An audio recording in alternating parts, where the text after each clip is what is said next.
How significant is it that UGA gets to host this year? It's awesome. Home turf. Home field advantage. I mean, there's nothing better than competing in the Ramsey Center in front of a home crowd.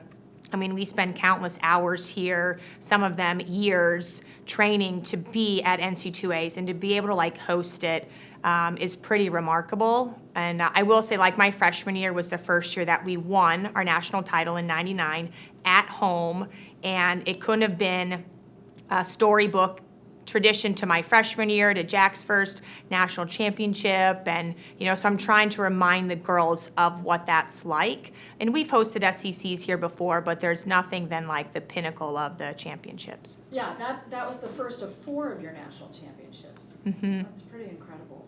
Yeah, well, it was a lot of fun, right? And I think what made it fun was Jack and Harvey and just the girls that were able to do something that a lot of people didn't think we were capable of doing. I feel like every year people think that we're underdogs and count us out, but I just remind them they don't know what we know, and we see what they're doing every single day. They're super encouraging of each other, and they work really hard. And I know what their goals are, not just for the college season, but for the summertime. So nothing is ever handed to us. We got to make sure that we kind of work for it, and we do some work here. What does it mean to you to be leading this program now? I see Jack's name on the wall, Mm-hmm. and just your experience as a swimmer here, swimming for Coach Bowerly, Mm-hmm. and then now being head of that program. What does that mean to you personally? It is a dream come true. I never knew that I wanted to get into coaching, right? When I was in college, I knew I loved sports. So there was, under the sports studies umbrella here, it was sports communication. I'm like, maybe I can do that. I like talking to people. Sports leadership. I'm like, I don't know if I want to be an athletic director.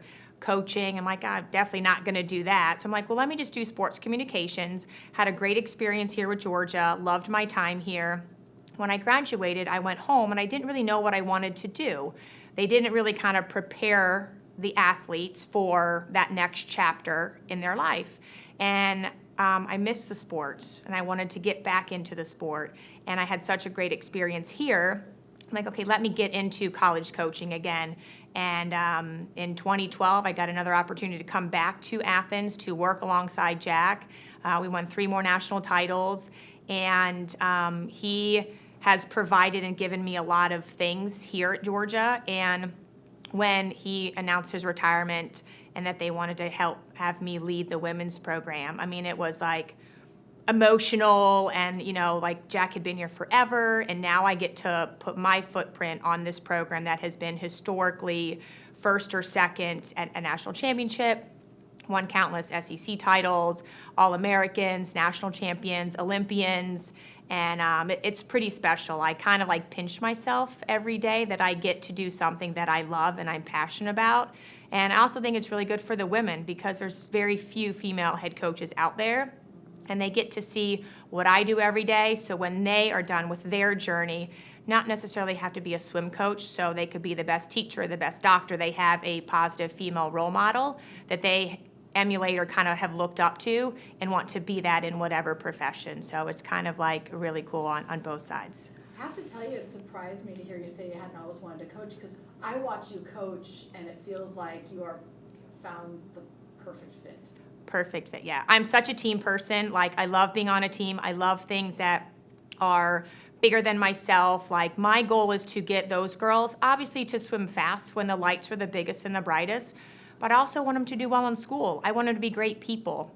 So if they see me having fun with what I'm doing, they know when I mean business, they know when it's time to joke, they know when it's time, okay, Steph's serious, we gotta get on it.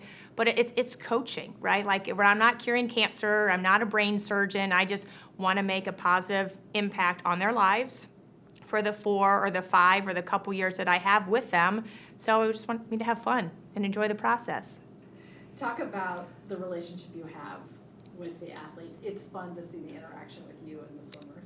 Yeah, I like it. I mean, I think they like it too. I think I think they very seldom see a lot of female coaches in the swimming world at a head coach, or, even a lot of them on the pool deck. It's primarily male dominated, but how I am every day is how I was as a teammate at Georgia. And I know we were pretty successful when I was a student athlete here, so I just kind of carry that over, and I learn a ton from Fernando and Jerry and even the men's coaches, Neil and Mike and Nate. Like, it's just a really great environment. I'm constantly learning. Like, I want to be the best version of myself, and in turn, I want them to be the best version of themselves. So we have a pretty good banter, and it's a lot of fun. We can be really spoiled in Georgia because it's like always the top of everything, right? UGA swim and dive has really set the standard for a very, very, very long time. It's pretty maybe hard to put into words. How would you describe the tradition here of Georgia swim and dive? I would say it's probably like a dynasty. You know, I know they didn't start out like that. So I always remind the kids kind of like where we were to appreciate where we are, to kind of know where we're going. So when Jack and Harvey took over in the late 70s, early 80s, I mean, they weren't very good, you know, and they never had sisters, and all the girls cried all the time at practice, and they didn't understand the relationships or the feelings. And, you know, over time, all they did was just kind of make connections and slowly build to the powerhouse of winning national titles and SEC titles. And I think that's kind of like where I'm at as well, as I'm rebuilding back to competing for conference titles, for national titles. And I know at the end of the day, those things are great and amazing, but I want them to kind of grow in their 4 years that they're here. I don't think it changes who they are as people when we win a title or if they become an SEC champion. I just think the journey every single day, jumping in that cold pool at 6 a.m., 20 hours a week, juggling academics, juggling, you know, social life, is who they're going to be when they graduate, and that's just going to help them for decades beyond the sport. You know, it's interesting, a favorite memory of mine is when I talked to Coach Vince Dooley once and asked him what he was most proud of all the time here. He talked to me about building a women's sports program and how significant that was to him. And I think about that as I watch these women swim this morning. I love Coach. I mean, Coach, when I was being recruited, he actually called my house. And as a 16-year-old girl or 17-year-old girl, like, I didn't know who Vince Dooley was. Like, I knew he was the athletic director, but not won a national title for a football program. And my dad is a football coach. So I was like, Dad, Vince Dooley's on the phone. He's like, get the heck out of here. He's not on the phone. I'm like, yes, he is. So then my dad started talking to Vince Dooley. He would come to dual meets. He would speak to the team every fall. We would go to his house after winning a title, and even coming back, like, as a coaching capacity. I mean, he remembered me. He knew who I was, and I'm just a little, like, female swimmer over here, not, you know, a football player or a basketball player. Like, I have a great relationship with Coach. I have a signed helmet from him, but, like, anytime I saw him, he always was such a joy, and I knew he was a huge advocate for women's sports here. Talk about the Olympic tradition where, you know, trials are not far away. NCAAs will be here like when we blink, and then June will be here before we know it. Talk to me about the significance of the Olympic tradition at the University of Georgia.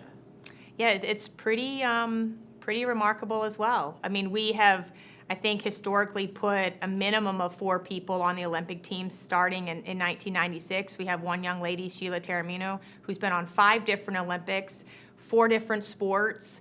You know, I think what the legacy that Jack and Harvey had put into place, I mean, yes, we do focus on the college, but we also want the kids to do well on the USA scene and Olympics, and not just be members of the Olympic team, but, like, win medals. So whether it's Allison Schmidt, Christy Kowal, Olivia Smalega, Chase, Jay, Haley, like, we want people to represent Georgia and the Team USA to the best of their ability. But yeah, it's every 4 years, it's definitely exciting, and I look back and kind of see, you know, the 20 Olympics and the 16 and the 12 and just all the people that we were able to put on those teams, and for me to have, like, just a small impact on their journey. So I'm excited for 24. I'm excited for Paris. I'm excited to see what our college kids can do in June. And it was interesting because, you know, sort of all the attention's on Paris right now, but Neil brought up a good point. I mean, it won't be too long before you're really thinking about LA 2028. Oh, yeah.